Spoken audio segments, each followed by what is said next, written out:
आवाम में। आपकी सारी गुफ्तगू में जो ज्यादा जिक्र हुआ है वो आपकी वालदा का हुआ है। वालिद साहब का आपने जिक्र बहुत हुआ। वालिद साहब की बातें ना काफ़ी लोगों को नहीं पता। ये 2-3 बातें मशहूर हैं वालिद साहब के लिए कि एक जगह तो मैंने उनको कह दिया था कि वालिद साहब जो है उनका इंतकाल हो गया था जब मैं बहुत छोटी थी, तो उनका इंतकाल हो गया था। और कुछ जगह पे मैंने उनके लिए कहा कि जब मैं पैदा हुई थी तो उससे पहले ही चल रहे थे, तो ऐसी ऐसी बातें कही हैं। मगर सच पूछें तो पूछ लें। हकीकत ये कि मुझे नहीं पता मेरे वालिद साहब जिंदा हैं या नहीं है या कहाँ है, मुझे नहीं पता। मुझे सिर्फ ये पता है कि मैं अम्मी के पेट में थी तो अब्बू ने अम्मी को बहुत मारा था और अम्मी के दांत नहीं होते नीचे के, इतनी ज़ोर से मारा था कि वो दांत अंदर हलक के अंदर घुस गए थे और खून सीढ़ियाँ थी अम्मी की। तो नेबर्स वगैरह ने आके अम्मी को बचाया था, हॉस्पिटल लेके गए थे। तो बस अब्बू उस तरह के थे कि गुस्से वाले थे, ज़िम्मेदारियों से भागे हुए थे और फैमिली ख़ानदान बहुत अच्छा था जबकि, मगर उनको कमाने का शौक़ नहीं था। जो उनके बाकी हमारे जो ताया चाचा थे वो बड़े एस्टेब्लिश थे, मगर उनको कमाने वमाने का शौक़ नहीं था। तो अम्मी के पास पैसा था, पैसे वाली थी अम्मी के, अब्बू ख़ानदान फैमिली बहुत रिच थी। तो खैर अब्बू थोड़े से लालची थे, तो इस तरह से मार कुटाई भी करते थे। बस वो इस तरह ही होता था, दोस्ती यारियों में जाके अपना टाइम स्पेंड करते थे और बस पैसों के लिए आते थे, पैसे दो पैसे दो पैसे। ये सारी चीज़ें हमें पता थी। तो मेरे दिल से ना अब्बू वैसे ही उतर गया था। जो बाप वो होता है जो रोटी खिलाए, बाप वो होता है जो जिम्मेदारियाँ उठाए, बाप वो होता है जो बच्चों की स्कूलिंग के लिए सोचे, बाप वो नहीं होता जो पैदा करता है। बाप तो वो होता है जो प्यार से रोटी खाने वाला खिलाता है और बच्ची की फ़िक्र करता है, उसके फ्यूचर की, बेटी हो बेटा हो जो भी उसकी फ़िक्र करता है। हमारे अब्बू नहीं करते थे। हमारी अम्मी ही हमारे अब्बू थी, हमारी अम्मी हमारी माँ भी थी, हमें उनने ही पाला पोसा। जब बड़ी हुई तो एक हसरत थी दिल में। स्कूल जाती थी तो देखती थी मेरी फ्रेंड के अब्बू पिक करने आ रहे हैं, वो कोई अपने अब्बू का बता रही है, मेरे अब्बू ने ये दिलाया, मेरे अब्बू ने वो टॉय दिलाया, ये दिलाया। अंदर जलन पैदा। मेरी कभी उन लड़कियों से बनी नहीं जिनके अब्बू जिंदा होते थे। हर दोस्त से पूछती थी तुम अपनी अम्मी को प्यार करती है अब्बू को ज़्यादा? किसी ने कह दिया अब्बू को दोस्त बनी नहीं सकती थी, किसी ने कह दिया अम्मी को मेरी बेस्ट फ्रेंड है। तो जब मैं बड़ी हुई मुझसे लोगों ने पूछना शुरू किया कि अब्बू कहाँ है, अब्बू कहाँ है। मेरे अब्बू का तो इंतकाल हो गया, अब्बू तो चले गए। कब का? हमारे बीच नहीं है अब्बू, अल्लाह ताला उनको जन्नत नसीब करे। ऐसे बोल बोल के मैंने अपने दिल को तसल्ली दे दी। माफ़ तो कर दिया क्योंकि वो अम्मी के शौहर थे, इसलिए नहीं कि हमारे बाप हैं, अम्मी के शौहर थे इसलिए हमने माफ़ कर दिया। मगर ये बात कोई ठीक नहीं थी जो उन्होंने हमारे साथ किया। लोग तो जिम को प्रेफर करते हैं, आप यहाँ पे क्या करने आती हैं? खर्चे से तो बच के रहना चाहती हूँ। किस बात पे अम्मी से कभी मार पड़ी हो? किस बात से नहीं पड़ी, हर बात पे।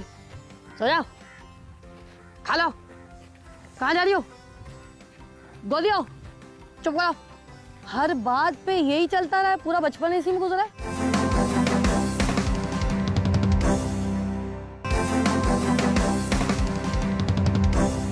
इस हुस्न और रानाई का राज एक्सरसाइज, जॉगिंग या कोई टोटका?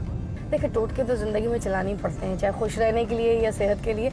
मगर मेरी ज़िंदगी में मैं भागती बहुत हूँ। झूठ से भाग जाती हूँ, लोगों से भाग जाती हूँ, फ्रॉड से भाग जाती हूँ, झगड़े से भाग जाती हूँ, कहीं फड्डा हो रहा है उसको देख के भाग जाती हूँ। वो नहीं होते आग सेकने के लिए लोग आग लगाते हैं, ऐवी सर्दी में बैठ के आग सेक रहा, मैं वो भी देख लूँ तो मैं उससे भी भाग जाती हूँ।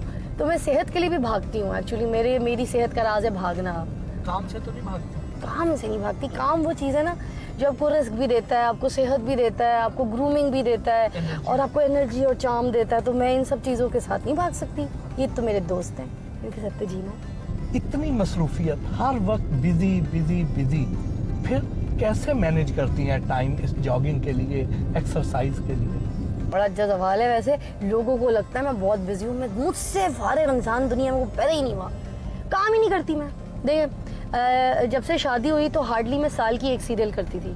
उसके बाद जब से फराल पैदा हुई है तो मैंने सीरियल्स को बायकॉट कर दिया। मैं सीरियल्स ड्रामा नहीं कर सकती, कुछ सुबह जाऊँ मैं रात को 8 घंटे की या 12 घंटे की शिफ्ट में करा ही नहीं सकती, मैं आर्टिस्टों में नहीं हूँ। तो मैंने इसलिए एंकरिंग का शोबा चूज़ कर लिया क्योंकि मैं अपना बोलती चालती कुछ अच्छा हूँ। तो मेरे लोगों को बोलना पसंद है कि जो भी ऊट पटांग कुछ पटांग बोल देती हूँ, लोग उसको ज़रा फॉलो कर लेते हैं। तो मैंने कहा चलो ठीक है, पर इसी स्टाइल को बेचते हैं आगे, जब यही लोग पसंद करते हैं तो यही बोलो, इसी का जो है ज़रा फ़ायदा उठाते हैं। तो मैंने होस्टिंग की फील्ड अपना ली और मैं सिर्फ होस्टिंग में हार्डली 2, 3, 4 या 6 घंटे देती हूँ और बाकी टाइम फिर फ़राल को देती हूँ और सुबह सुबह उठ जाती हूँ, क्योंकि मैं माशाल्लाह बोलना नहीं चाहिए मगर लगता है कि हम जैसे लोगों को भी ये बात बतानी चाहिए।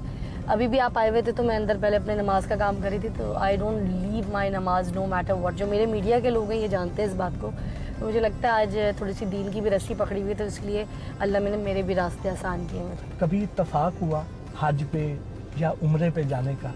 नहीं जा नहीं सकी।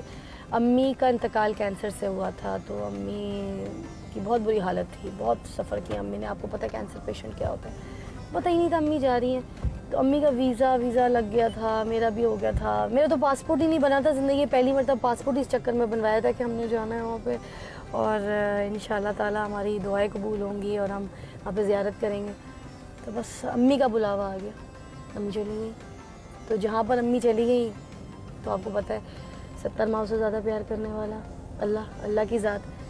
फिर ना उम्रा हो सका ना कुछ, मगर ये है कि ख्वाहिश बहुत है। आजकल का जो दौर है, लोग तो जिम को प्रेफर करते हैं, पार्क्स तो मुझे उतने आबाद नज़र नहीं आते हैं। आप यहाँ पे क्या करने आती हैं?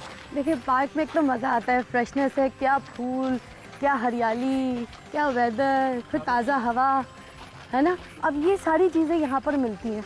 वो देखिए सामने क्या खूबसूरत हरियाली और फूल, क्या खलियान।